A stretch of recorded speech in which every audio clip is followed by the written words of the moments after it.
Welcome to Stella Varun vlogs.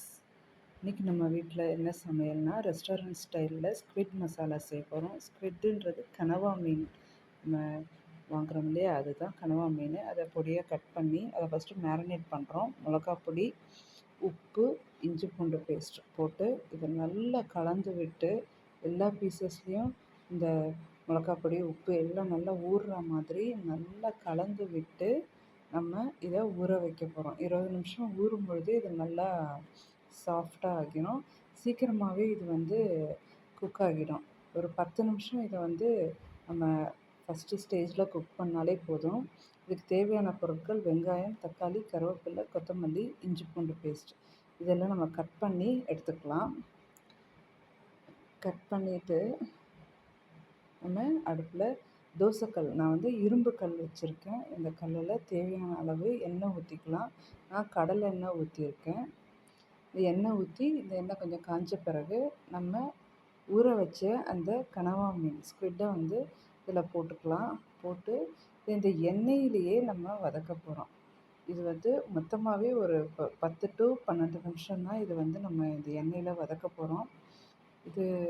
இந்த பக்கம் ஒரு 5 நிமிஷம் திருப்பி போட்டு அந்த பக்கம் ஒரு 5 நிமிஷம். அதிலே அது நல்லா வெந்துடும். இது என்ன ஆகும்னா, இது நல்லா தண்ணி விடும். இதில் தண்ணி விடும். இந்த எறா, சிக்கன் அதெல்லாம் தண்ணி விடுற மாதிரி இந்த ஸ்குவிட்டும் நல்லா தண்ணி விடும். இதை நல்லா நம்ம இந்த எண்ணெயிலே வதக்கி எடுத்துக்க போகிறோம்.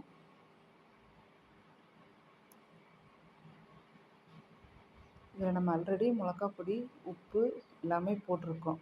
எவ்வளோ தண்ணி விட்டுருக்கு பாருங்கள். இப்படி தான் தண்ணி விடும். இந்த தண்ணியிலேயே இதை நல்லா வதங்கி இந்த தண்ணியெல்லாம் சுண்டி இதை நல்லா ஃப்ரை மாதிரி ஆகணும். அது ஒரு 5 மினிட்ஸில் அது ஆகிரும். இது நம்ம ஹோட்டல்லலாம் போனோம்னா தவா ஃப்ரைன்னு கொடுப்பாங்க இல்லையா. தவா ஃப்ரைனா ஒன்றும் இல்லை. இதில் இன்னும் கொஞ்சம் நான் உங்களுக்கு தேவைன்னா கொஞ்சம் மிளகாப் பொடி போட்டு கருவேப்பிலை, கொத்தமல்லி போட்டு நல்லா டீப் ஃப்ரை பண்ணிட்டிங்கன்னா, இல்லை ஒரு 2 நிமிஷம் ஃப்ளேம் கொஞ்சம் கூட வச்சிங்கன்னா அப்படியே நல்லா சுருண்டு வந்துடும். அவ்வளோதான். தவா தவா ஃப்ரை. இது நல்லா அந்த தண்ணியெல்லாம் வற்றணும். நல்லா வற்றிடுச்சுன்னா நம்ம எடுத்து அந்த பக்கம் வச்சிடலாம். தண்ணியிலே நல்லா வெந்துட்டுருக்கு. தண்ணி அப்படியே வடிஞ்சிருச்சு பாருங்கள். கொஞ்சம் ஃப்ளேம் கூட வச்சாலே அது அப்படியே வெந்து போயிடும். அப்படியே திருப்பி போட்டு முடிஞ்சிருச்சு. அவ்வளோதான். இந்த ஸ்டேஜில் நான் சொன்ன மாதிரி நீங்கள் கருவேப்பிலை, கொத்தமல்லி இதெல்லாம் போட்டு அப்படியே கூட சர்வ் பண்ணலாம். நல்லா இருக்கும். ஆனால் இப்போ நம்ம இதை ரெஸ்டாரண்ட் ஸ்டைலில் தொக்கு மாதிரி பண்ண போகிறோம். அதுக்கு இதை ஃப்ளேம் ஆஃப் பண்ணிவிட்டு பக்கத்து அடுப்பில் எடுத்து வச்சிடுறோம். வச்சுட்டு அடுத்தது நம்ம தொக்குக்கு ரெடி பண்ணிடலாம். வானலில் எண்ணெய் ஊற்றிட்டு, நான் கடலெண்ணெய் தான் யூஸ் பண்ணுறேன். எண்ணெய் ஊற்றிட்டு கடுகு, உளுத்தம்பருப்பு போட்டு அது நல்லா பொரிஞ்சு வரட்டும். நல்லா பொரிஞ்சு வந்த பிறகு இதில் வெங்காயம் போட்டு வதக்கிக்கிறோம். இந்த வெங்காயம் போட்டு நல்லா அந்த எண்ணெயிலேயே நல்லா கொஞ்சம் கலர் மாறுற ஸ்டேஜ் வரைக்கும் நல்லா நம்ம வதக்கி எடுத்துக்கலாம். இதில் உப்பு போட வேண்டாம். உப்பு போட்டால் இது வெந்து போயிடும். கொஞ்சம் இந்த எண்ணெயிலே அது கொஞ்சம் வதங்கட்டும். நல்லா வதங்கி விட்டு கொஞ்சம் கலர் மாறி வருது இல்லையா, இந்த மாதிரி வதங்கணும். வதங்கின பிறகு இதில் நம்ம அடுத்து நம்ம போடுற பொருளை நம்ம போட்டுக்கலாம். வெங்காயம் வதக்கிட்டதுனால அடுத்து நம்ம தக்காளி, கருவேப்பிலை போட்டு வதக்குறோம்.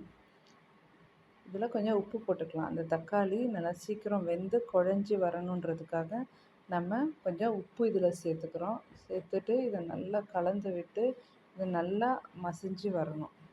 நல்லா வதக்கலாம்.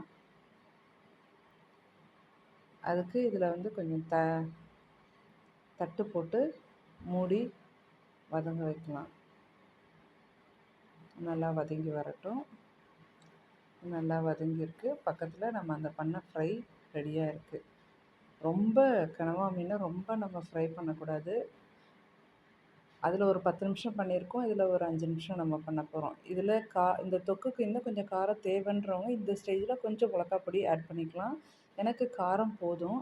அதனால் நான் அப்படியே இதை வந்து கிளறி விட்டுருக்கேன். அவ்வளோதான். இது ஒரு 5 நிமிஷம் இதில் கொஞ்சம் சுருண்டு வந்துச்சுன்னா, அந்த வெங்காயம் தக்காளியோடு இந்த கனவா மீன் கலந்து வரும்பொழுது, அவ்வளோதான், நமக்கு தொக்கு ரெடி ஆயிரும். ஒரு ஒரு 5 மினிட்ஸில் அது அதில் தோசை கல்லில் ஒரு 10 நிமிஷம் நம்ம வேக வச்சோம். இதில் ஒரு 5 நிமிஷம், ஒரு 15 நிமிஷம் தான். அவ்வளோதான், ரெடி. எங்கள் வீட்டில் கீரையோடு நாங்கள் இதை வச்சு சாப்பிட்டோம்.